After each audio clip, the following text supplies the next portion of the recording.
Hey, it's Michael Kingswood. It's story time, and I am smartening up.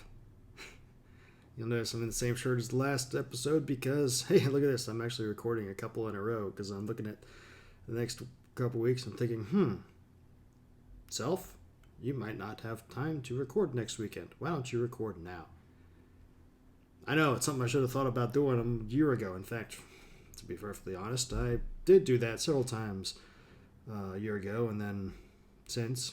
But I fell off the horse, and that's part of the reason why I got late in delivering these things a few times.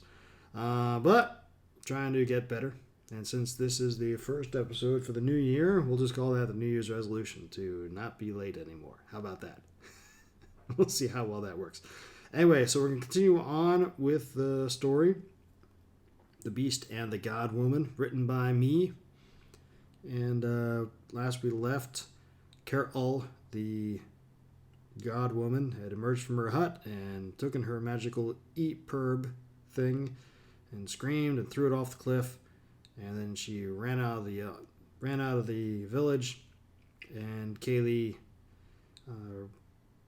went to follow her. Yili tried to stop her, but Kaylee said something about Carol being her friend and ran off. And then Shumei, the wisest of the elders, basically told Yili that he needed to take care of business because Carol was becoming unhinged and going to be a threat to the people.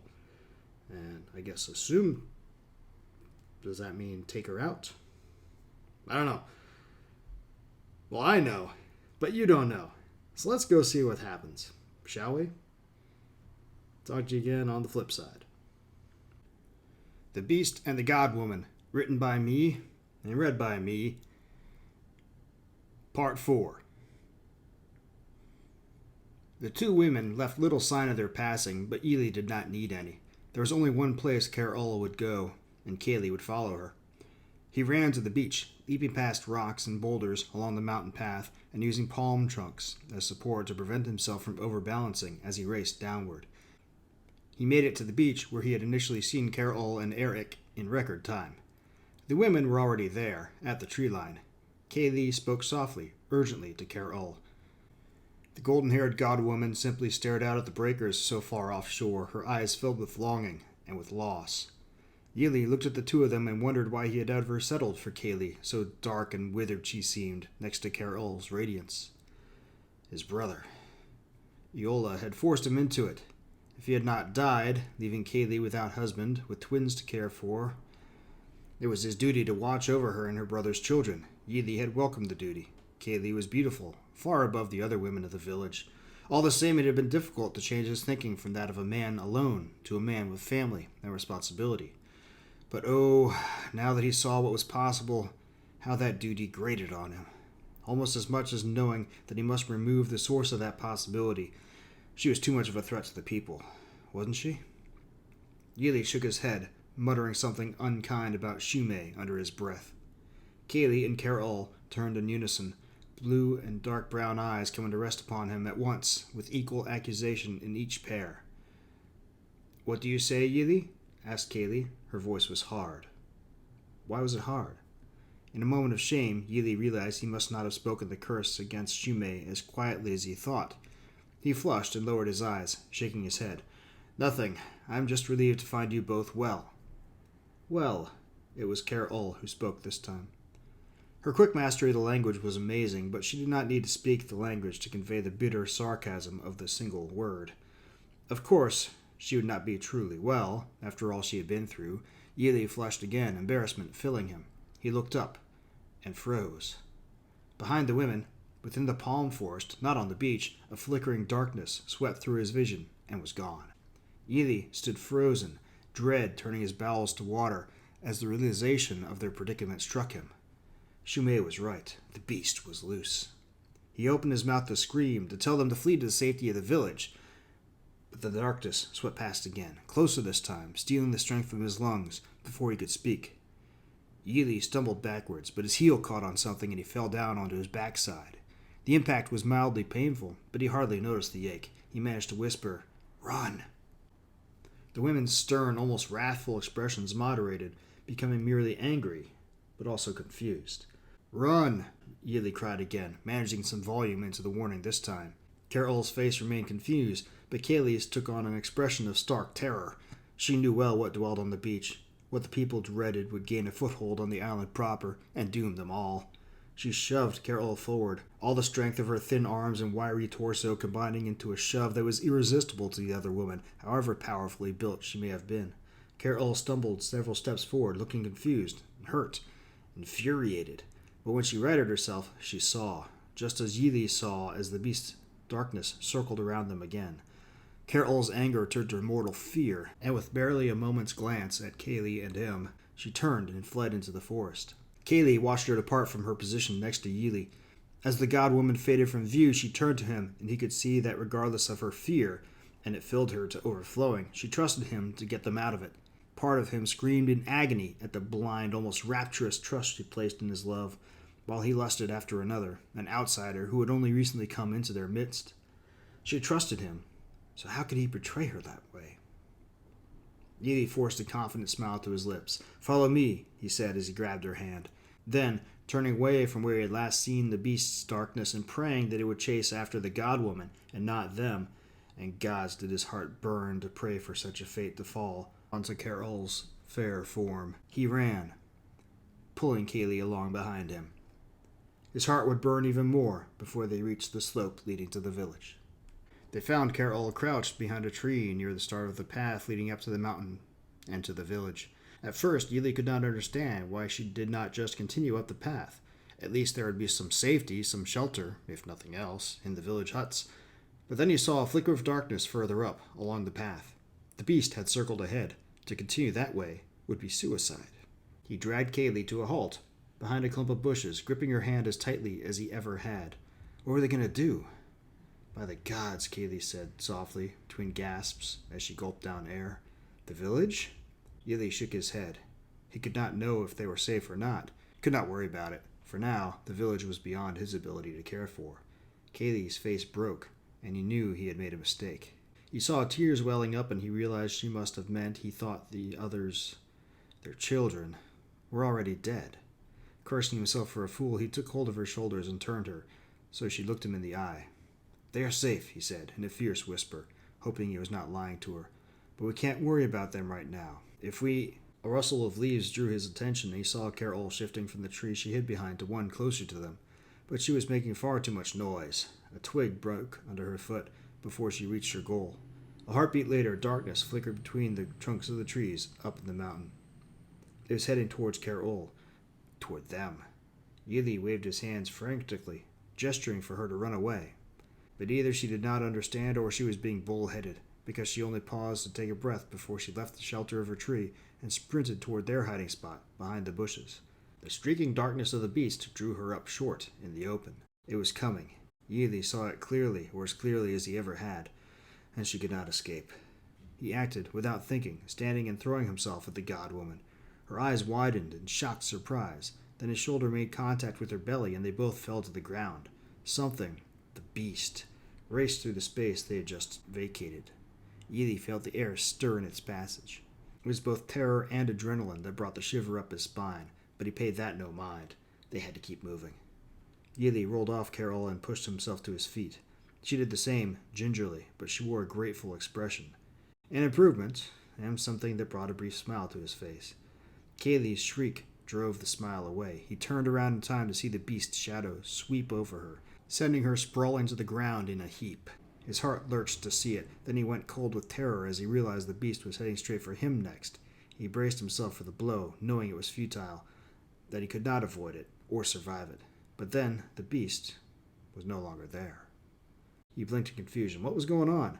The sight of Kaylee's sprawled form drove the question from his mind. He sprang forward to her side, and he had to avert his eyes. The blood. The way her head was twisted around so that her face looked over her back. It was too ghastly to look at. Oh, the poor children, his poor boys. They were too young. There was no way to explain this to them. They were unready for such a blow, just as he was not ready for the blow that landed on the back of his neck.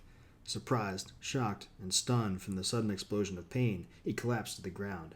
His vision was a blur of shadows and shapes and flashing stars, but he managed to blink the worst of it away and look up. Carol stood over him, horrified contempt on her face. What was she doing? You! She growled. The last thing he saw was the bottom of her foot as she kicked him in the face. Then it all went black. Pain was Ely's companion as he awoke. Pain in his neck and head where Carol had struck him, but another different pain as well. The muscles in his arms and shoulders burned, as did his wrist. It was confusing until he forced his eyes open. He was in the village, within the hut they had used to house Carol when they first brought her there. But he was given no furs to sleep in. His hands were bound with ropes made of vines and stretched above his head to two of the ceiling corners. He had been asleep standing up, his weight on the ropes. No wonder his arms and shoulders hurt, and his wrists. The confusion only grew stronger. Why was he tied like this? What was going on? Sunlight streamed in the hut's entrance. Not too much time had passed. There would probably be a guard outside. He had to warn whoever it was. The village had to prepare in case the beast returned. Before he could say anything, a figure stepped into the entrance, blocking out the sun. It paused for a short time, considering him, he thought, then moved within. As it left the sun's glare, Ely could make out its features more clearly. Shumei. The old woman stood still, silent, looking at Ely as though someone she had never seen before. More than the vines binding his arms, her stare made him uncomfortable, fearful even. Finally, he could bear it no more. "What are you doing to me?" he said, his tone harsh, more harsh than he intended, than he had ever dreamed he would be able to use against the wisest. Shumei's lips compressed slightly, as good as a scowl from another person, but she did not answer. She merely watched him, her eyes narrowed. He got the impression she was trying to stare right through him. "Let me go!" Why was she doing this? "Shumei, the beast! Silence!" She spoke quietly, but then she always did. But her tone carried an edge or command that screamed in its intensity. In spite of himself, Ely found his jaws snapping shut, the clack of his teeth meeting seeming to echo in his head. Shumei stepped forward, stopping within arm's length of him. She had to crane her neck to look up into his eyes, but she nevertheless seemed to be looking down at him from the heights. "Never in my lifetime has the beast actually taken anyone," Shumei said in a near whisper, until Yola, and then the god-man, Eric. She paused, her stare, if possible, growing more intense before she added, "And now, Kaylee." Ely had almost forgotten Kaylee's fate, so focused was he on his predicament. His heart lurched to remember, but not with hopeless pain, as he just a year ago imagined it would have had he lost her. It was more like a faint regret. Shumei sniffed. "You are as unfazed now as you were with Iola's passing. I thought then you were being strong for his widow and children. Now I am not so sure." "What are you saying?" Instead of replying immediately, Shumei turned away from him and took a step toward the hut's entrance. She drew a deep breath. "You were very quick to marry Kaylee after Yola died." She was making a statement, but Ely could hear the question behind her words. It was the right thing to do. The twins, you never had feelings for her before then? You never wished she had married you, and not your brother? Ely recoiled. As far as he could, anyway. Yes, he had wanted Kaylee. Wanted her more than any other woman in the village. But she had only ever had eyes for Yola, and who was he to get between her and his brother? What did that matter? Shumei waited in silence for his answer. When he did not reply, she turned back to him, an eyebrow cocking upward, knowingly. "I thought so." Her eyes flickered from his face to his hands where they were bound, as though assuring herself that he was secured. "The god-woman is beautiful," she said, looking back into his eyes. The change in topic confused him. Where was she going with this? "Everyone has seen you staring at her, watching her. You always are there to do things for her." "I found her. It was a duty." Shumei nodded. "And I agreed with it. As did your wife. But in the last few days, even she began to wonder." "Wonder? Wonder what? That he would be unfaithful? Never." He opened his mouth to protest, but Shumei beat him to it. "What happened to the god-man, Eric?" "What? I told you. The beast." Shumei made a dismissive gesture. "Yes, the beast. You said. A being of darkness that never truly shows itself, and only you have ever seen it." and that, within the memories of everyone in the village, has only ever taken someone who had something or someone that you wanted for yourself. It was like falling from a tree and landing on his back. Yili felt as though the breath had been forced from his lungs, despite the fact that he had not been struck, so strong was the impact of Shumei's words. You cannot mean. Shumei held up one finger. You wanted Kaylee, but she was married to Yola. Yola is dead. The second finger. You became enamored with the god-woman, but she was with Eric. They were strangers to everyone. Eric is dead. A third finger. She became more appealing to you than your wife. Your wife is dead, and you seem not to mourn at all. Shumei closed her fingers into a fist. The pattern is clear, Yili. That is crazy. The beast. It killed Eric on the beach. It followed us through the woods and killed Kaylee. It's loose. If it comes to the village... Shumei made a soft tisking sound. Ah, but it is already here. Her index finger extended, pointing at Yili. A chill of fear, somehow greater than the fear he had felt when facing down the beast on the beach and in the woods, crawled down Yili's spine. He shook his head in denial. The god-woman, Ker-Ul.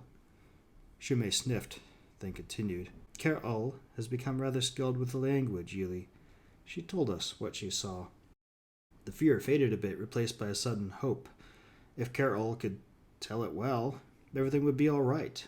Shumei and the other elders would see the danger and release him so he could help defend the village. Somehow. But wait, why do you trust what she says? You told me she was unstable, a threat. Now Shumei looked surprised. Shocked. I told you to watch her, Yili. No, just today, when Kaylee followed her into the woods, you told me, these are the first words I have spoken with you today, Yili. The other elders and I climbed a peak early this morning to commune. Well, that was impossible. Who had he spoken with, then?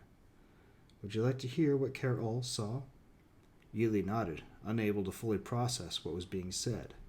It made no sense. Kaylee had just accused her of cavorting with you when you found them. You were frothing with rage and made no sense. You kept babbling about the beast, as you had on the beach. She grew afraid and ran.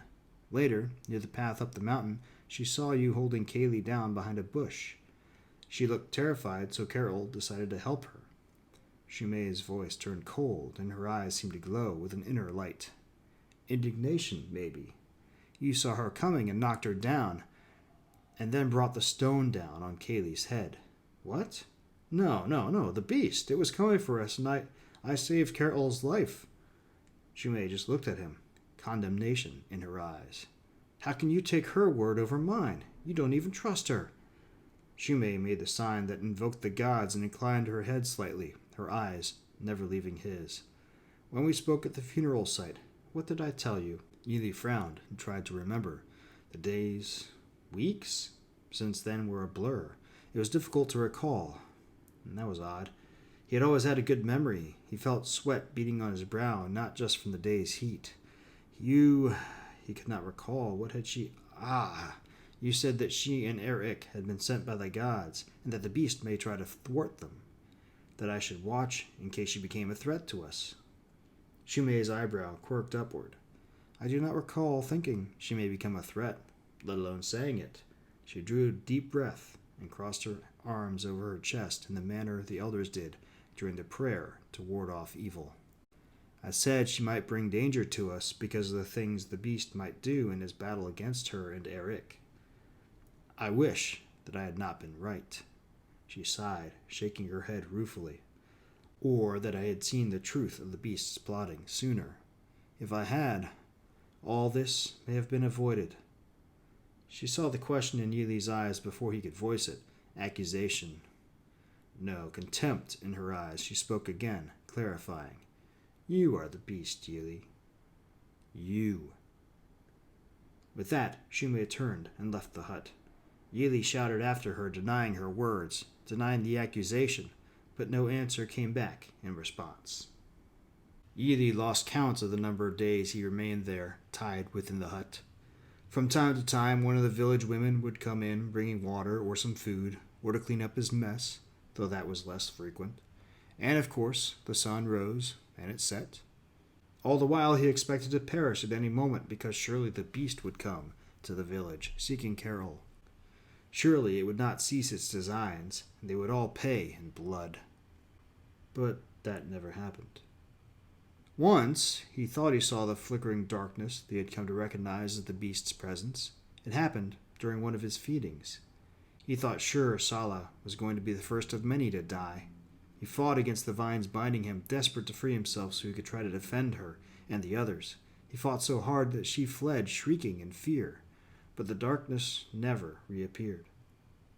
Even when two of the village men came in and thrashed him for, as they said, scaring poor Sala, and never mind that he saw her in danger and was trying to help, the darkness never came back.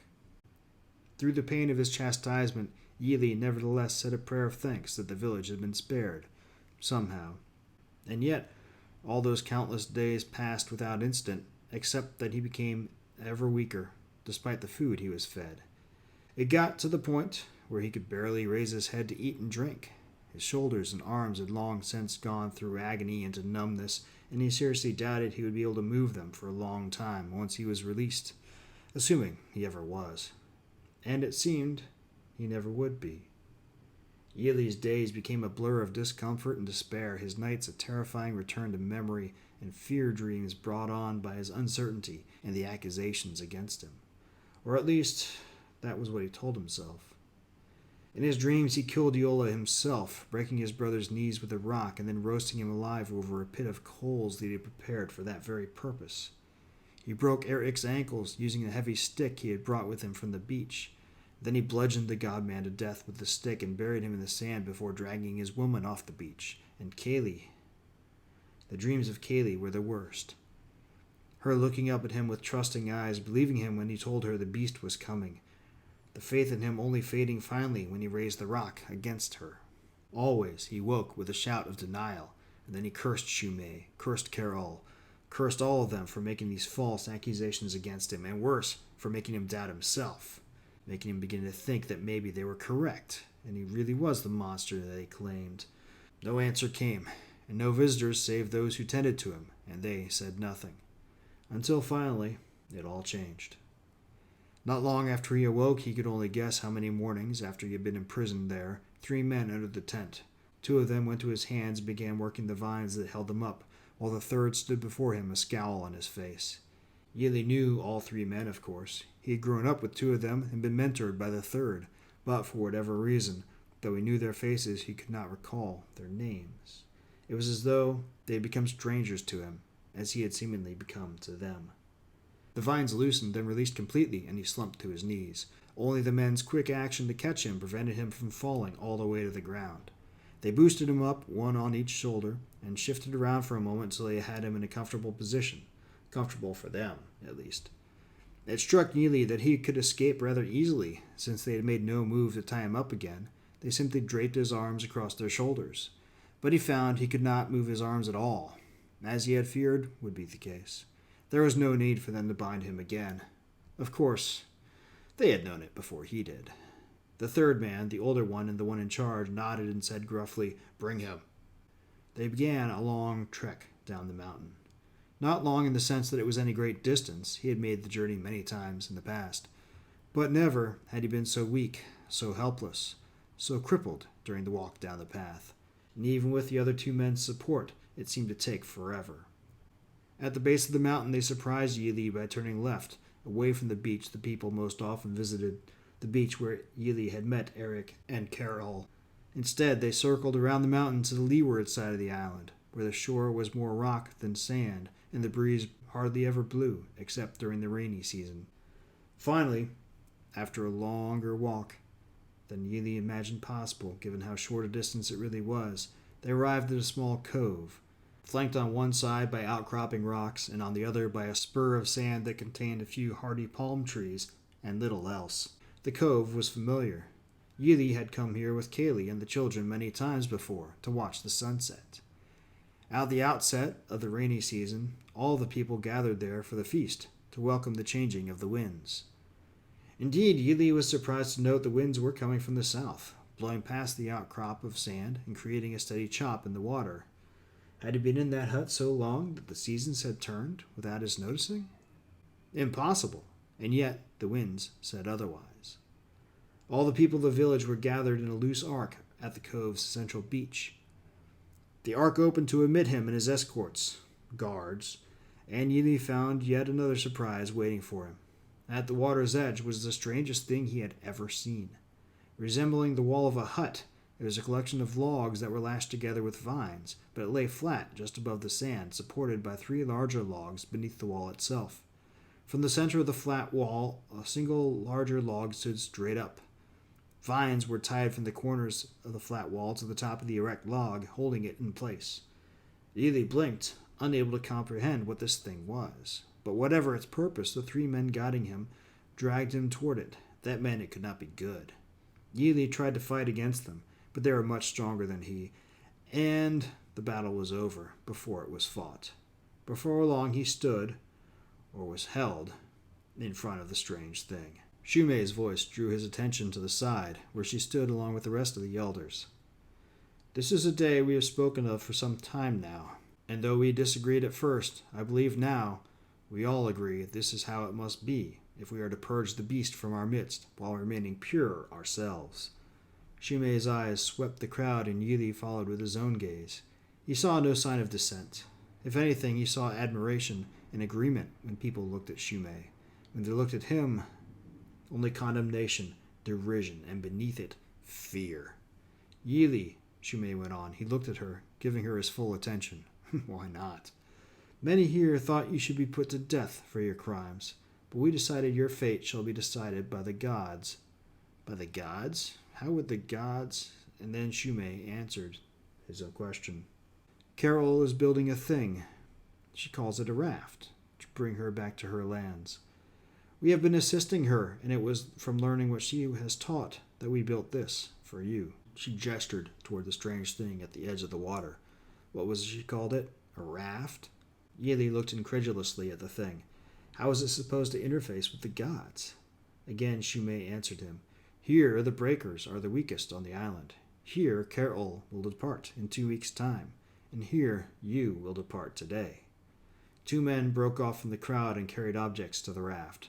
Coconuts, smoked meat from boars, a blanket made from board side, water skins, several of them. They set those things on the raft and tied them in place to the erect log using vines that were laid out for that purpose. If Yili had felt despair before, it was but a shadow compared to what he felt now. They could not be serious. He opened his mouth to appeal, but all that came out was a croak. Shumei spoke again. You have food and water for a week. 2, if you are careful. Carol says it is possible you may find aid in that time from other god people who ride on the waves. She crossed her arms over her chest, and the other elders followed suit. If it is the god's will that you live, that your punishment has been sufficient, you will. If not, she left the rest unsaid. This could not be happening. The 2 men holding him up moved forward and dumped him onto the thing, the raft. The logs were rough, and he felt several stabs as protrusions from the bark dug into his exposed skin. He tried to push himself up, to push himself off the thing, but he could not move, only squirm ineffectually.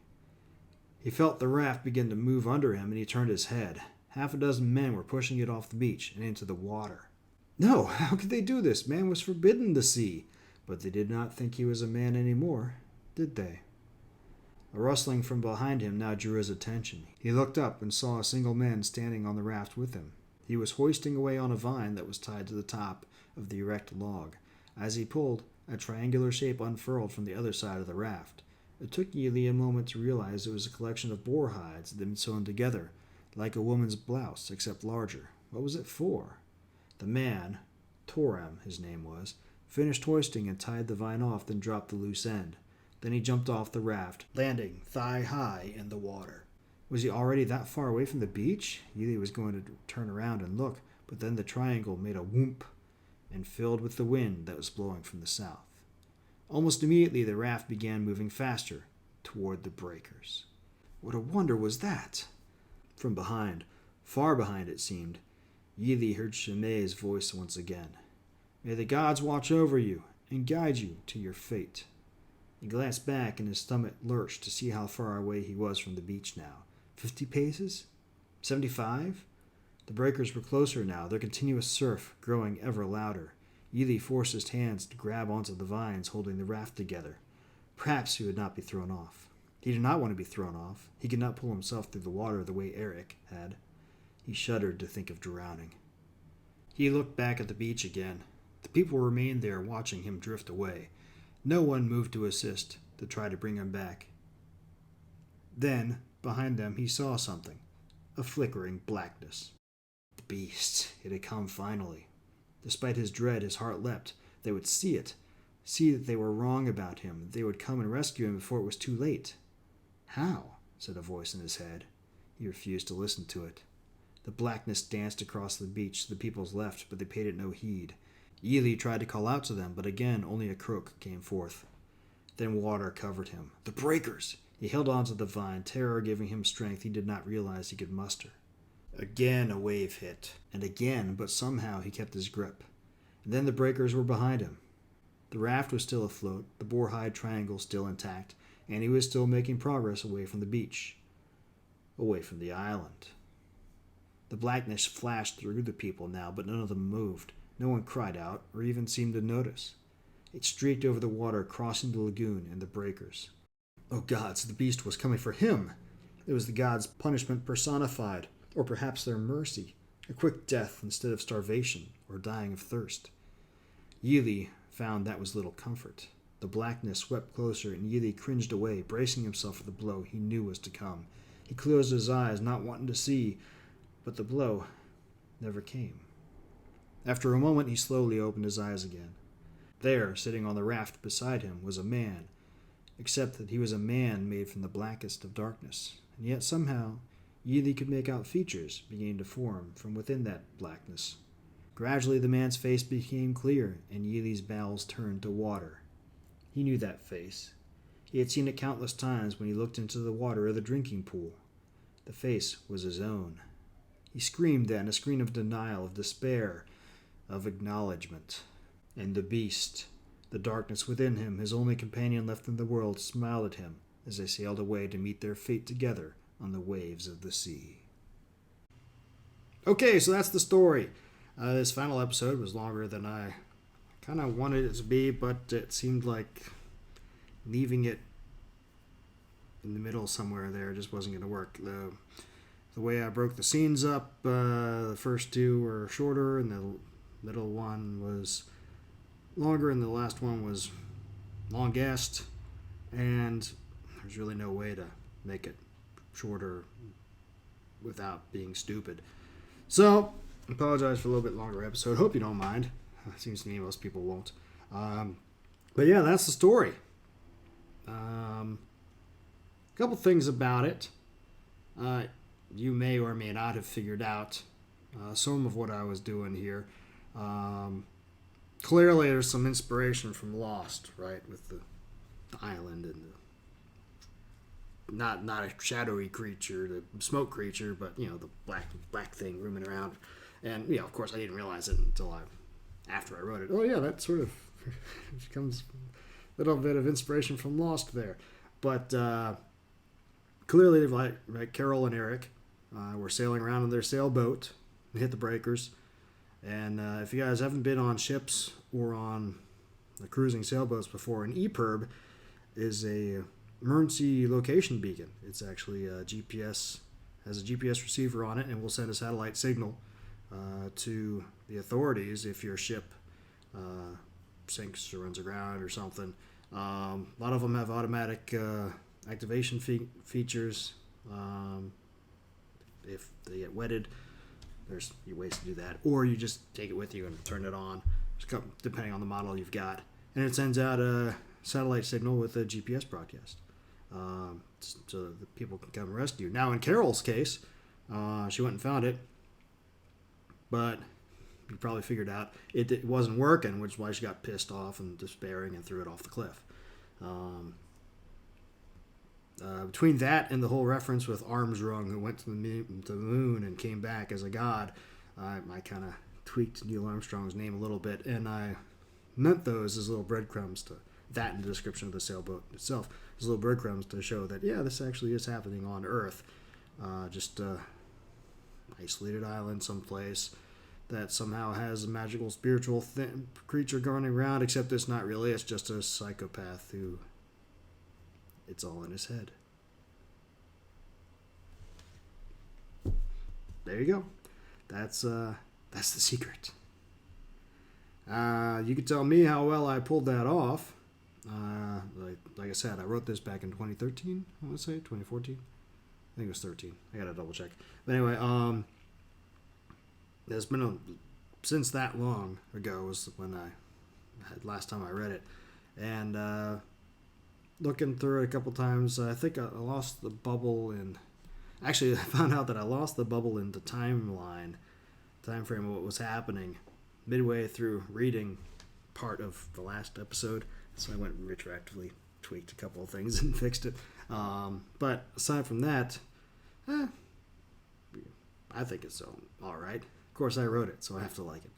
You tell me what you think, though. Go to michaelkingswood.com and drop me a line. Leave a comment here on the podcast or video. Go by Facebook. When I go back on there next in a week or two, maybe I'll see your comment and I'll certainly respond to it. Yeah, tell me what you think. And by all means, spread the word. Tell everybody about the cool stories I'm doing. And go buy some. I just want to let you guys know, speaking of buying stories, if you liked my book Glimmervale, which I did the podcast of, several months ago now, and you haven't picked it up yet, then I have a sale on it. There's a interesting thing that goes on in the indie world. There's a bunch of ways to promote your books. One of them is all these various sites that have newsletters that they send out to people that like to read, and tell people about deals. And the biggest one is the one called BookBub, and I'm trying to get this BookBub thing forever. And failed completely, but I got the new cover for Glimmervale, which I showed you a couple episodes ago, and redid the sales blurb and submitted it to them, and they said, "Oh yeah, come on, go, we'll hook you up now." So they're gonna be spreading the word on that. Their subscribers on the international side, not the U.S. side this time, but they said come back in a month or so. They'll have an opening for U.S. So cool. So I put down a whole bunch of other promotional things going on at the same time to try to stack stuff and get a real impact on the market. And consequently, the second half of January, it's going to be the ebooks can be lowered from its normal price of around $4.99 down to 99 cents, so that very little. I mean, you can barely get a pack of gum for that anymore. So if you haven't picked it up now yet, start January 13th through the end of the month, more or less, is the time to do it. And I'll let everybody know when things officially get going on there too. Right, so that's all I got. Yeah, hope you guys enjoyed it. Let me know. Otherwise, come back next week. In the meantime, don't do anything I wouldn't do.